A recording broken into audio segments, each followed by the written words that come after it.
December is done, which means it is time for me to talk about some video games, so let's get into what I played this month. I kicked things off with Jusant, an atmospheric and chill game about climbing to the top of a tower-like mountain. It has similar mechanics to Grow Home and Grow Up if you've played either of those games, where R1 and L1 allow you to move your hands to grab new holds. I always like this approach as it's far more engaging than the way many games do it, where climbing is pretty much automated. To make it so you can't just spam R1 and L1 to get to the top, there are obstacles that require some creative thinking and also a stamina meter you have to manage. The coolest mechanic in the game comes in the form of pitons, which allow you to set an anchor point that not only protects you from falling to the bottom of a section, but also can be used to traverse the mountain in different ways, whether that be swinging or running along the wall to get to a new spot. You can only use 3 at a time, so you have to be strategic with where you place them, especially because you only have so much slack in your rope, and if you set them up in a way that leaves you with no slack, you'll have to go back to take one or more of them out. When using the pitons, I felt like I had a ton of freedom over how I approached the wall, which unfortunately can't really be said about the other abilities. Early on, you get this sort of pulse move that will make different fauna and flora react to it. It might cause a vine to grow, or these spark creatures to lift you up, or a few other things. And while they are cool little additions, not much thought goes into engaging with them. Coming across these things is pretty much just a prompt to tell you to use the pulse, but they aren't a part of your climbing kit that you can use strategically. You simply just engage with them when you see them. In general, I find abilities that work this way to be a bit underwhelming, because I want to make decisions on how to best use my moves instead of only using them when the game deems that it is time to use them. Ultimately, I just wish that there was more problem solving in Jusant, as that is such a big part of climbing, but the answer of what you have to do is almost always clear, and as the game is pretty easy, I almost never found myself exhausting the full scope of my climbing kit. To be clear, the gameplay is still enjoyable, but I do wish it had pushed me a bit more. As for the other aspects of the game, it has an intriguing setting with a ton of rich history and unique ideas. For those of you who like to learn about locations long forgotten, there is a lot you'll love here. It is just an awesome place to explore. Also, while I did find the pacing to be a bit off, mostly that the middle chunk drags a bit, they do nail the ending well enough where it's easy to forget the dips. Yeah, it's a cool little game, and if you're watching this thinking, I'd probably like that, then you're probably right. After finishing Jusant, I played a Highland song, a charming title centered around running through the Scottish hillsides, and it impressed the hell out of me. It has some of the most interesting exploration I've seen in a 2D platformer. Each area has a ton of different layers that you weave between, creating cool moments of discovery when you stumble across a fruitful path, and providing a wild amount to explore within a relatively compact space. It has a depth to its exploration that is rare to find in a 2D title. The Highlands feel endless,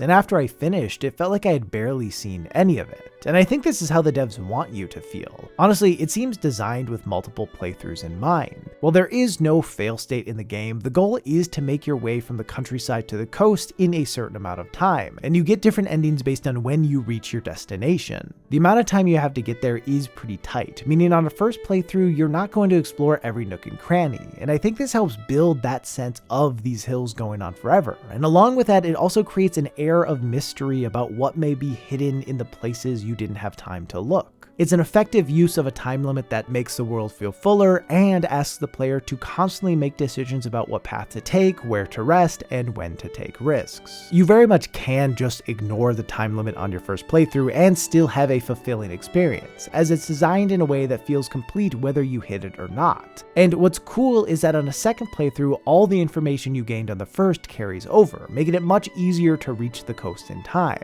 Part of me kind of wishes I hadn't made it to the end within the time limit on my first playthrough, so that I would have felt obligated to play it again and see even more of what the game has to offer. I may still go back just for the fun of it, but right now the motivation isn't there, which is kind of a bummer. There are a lot of interesting things going on beneath the surface in terms of design, like how stamina and health work, and while I don't think most of them are as effective as they could be, they are still compelling enough to pull you in. While I did find myself wishing that things had been tweaked a bit to make certain decisions more meaningful, it just made me hope that this studio or another studio iterates on some of the ideas here to make an even more powerful experience. With that, I would still highly recommend this one. It is pretty quick to beat, but also extremely dense, giving tons to do for those interested in exploring every path in the Highlands they can find.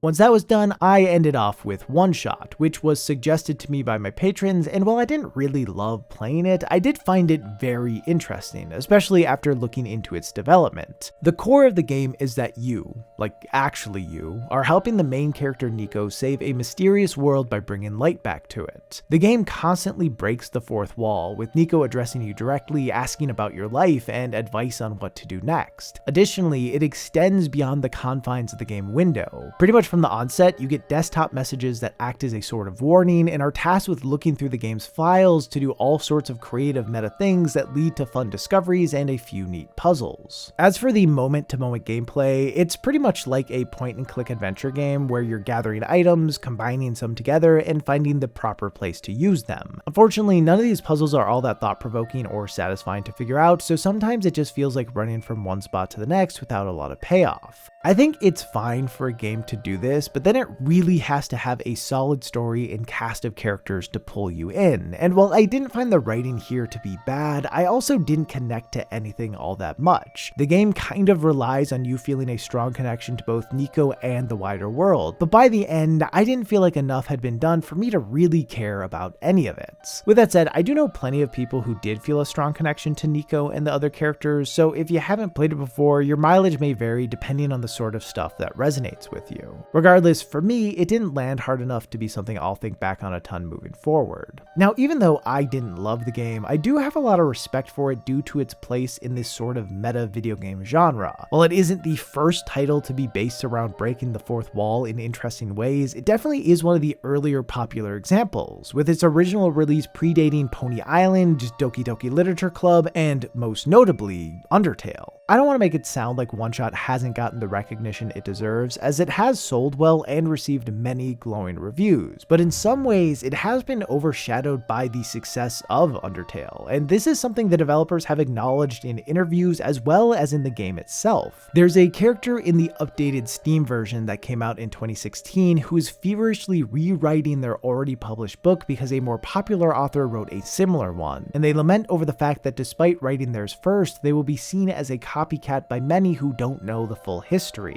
I think it's interesting that they included this reference to OneShot's relationship with Undertale in this updated version of the game, as it's often an aspect of game development that people don't talk about despite it happening all the time. Really, it happens in most creative fields, and while there's nothing wrong with different artists pursuing similar ideas, it is painful when yours is deemed by many to be a knockoff when it definitively isn't.